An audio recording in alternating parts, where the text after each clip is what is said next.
Imagine living in a country where you might pay only 7.5% of income tax, has the best private healthcare system in the world, has the second best road infrastructure on the planet, and is the third safest in Europe. Or second, if we don't consider the island of Man as a country, which in fact it's not.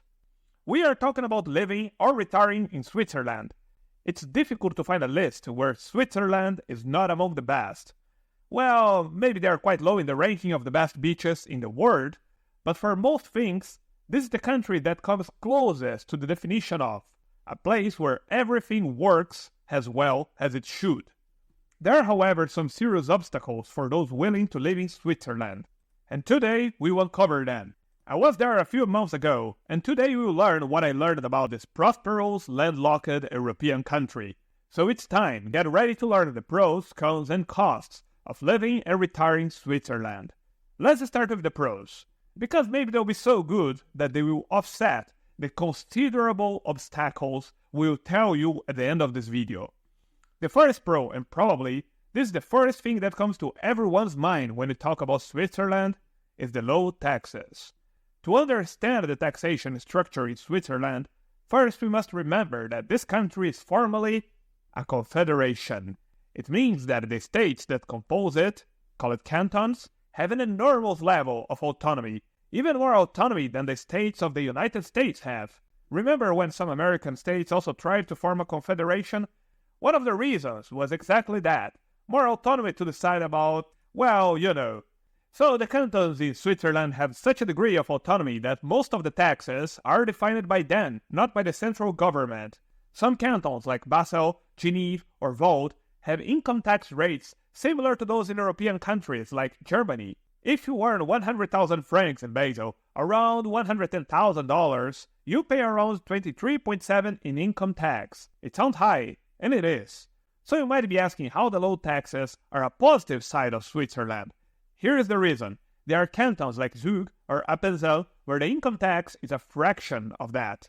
In Zurich, for example, the same 100,000 francs would be taxed at only 7.5%, less than one-third of the taxation of Basel or Basel, depending on the language that we're talking, and one of the lowest in Europe. In France, the same income would put you in the income tax rate bracket of 41%.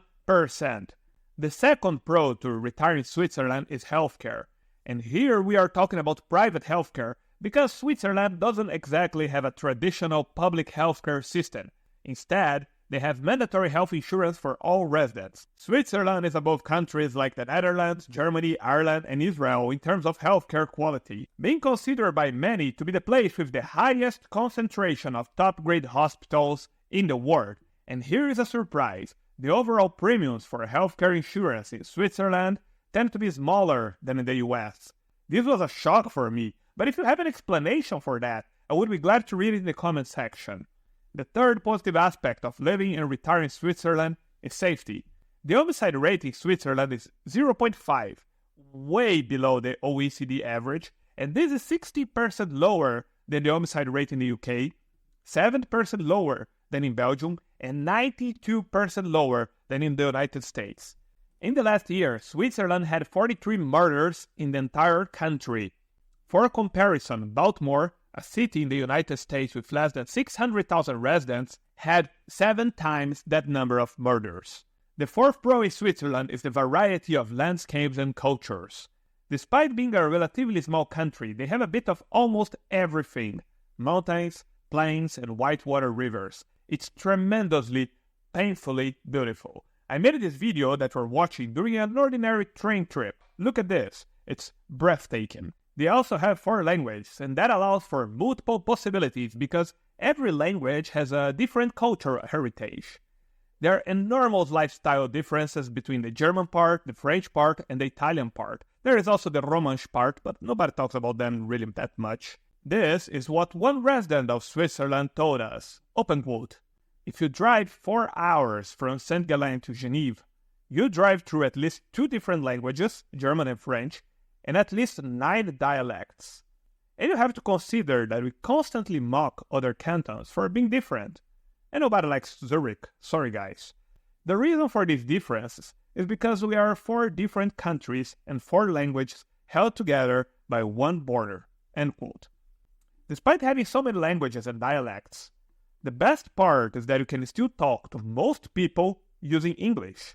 Yet, if one day you move to Switzerland, use this wonderful characteristic of this country to learn German, French, Italian, or even Romansh.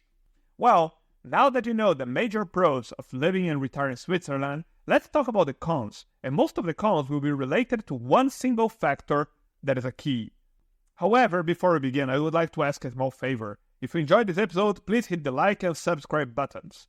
As I said, almost all pros will go around one single fact: the costs. Yeah, Switzerland has a lot of pros, but when you have the best healthcare in the world, spectacular infrastructure, well-preserved nature, and is tremendously safe, all that comes at a premium cost. And this higher cost has many dimensions, not only financially, but also in terms of time to fulfill all the requirements and bureaucracy. The first is that to qualify for a retirement visa in Switzerland, if you are a non-EU citizen, it will be very difficult. But even if you are an EU citizen, you still need to prove that you have means to pay for your own expenses. Since Switzerland is one of the most expensive countries in the world, that means you must have a bank account with a good number of zeros. If you are going to Switzerland to work for a Swiss company or to invest in a local business, then it's not that difficult, but it's still not easy either. Switzerland is known for its bureaucracy, and navigating the country's complex bureaucracy can be challenging. This can include getting a visa and a permit to live there, as well as doing things like opening a bank account or getting a car registered. The second negative aspect is the cost of living. Switzerland has two of the 10 most expensive cities in the world for expats, Zurich and Geneva. Other localities in the country are not cheap either. In my experience, the prices in Switzerland are comparable to those in Norway and New York. Another thing to be aware of is that in Switzerland there is no uniform legislation for many matters. Switzerland is not a country like France or the Netherlands. It's a federation, and a real one. Many countries like Brazil are technically federations, but the central government holds most legislative power. Every canton has its own constitution, legislature, police force, and courts. Another downside is that social security benefits are limited compared to those in other countries, and many of the Swiss benefits are available only to citizens or those with permanent residency. Talking about obtaining Swiss citizenship, it's one of the hardest to obtain in all of Europe. It will take at least 10 years of residence, and that in very particular circumstances. In many other cases, a foreigner will need at least 12 years of residence in Switzerland to obtain citizenship. And there are other requirements like proof of cultural knowledge, language fluency, and no criminal records, and of course, financial self-sufficiency. And this means a fat bank account. So by now you realize that to retire in Switzerland, things will be much easier if you are a very rich oligarch from an oil-rich country or a retired CEO. Still, cantons like Zug offer good incentives for those who, instead of retiring, are considering opening a business. And if you want to know more about the most business-friendly countries and the best low-tax nations for entrepreneurs, check out this video here on your left.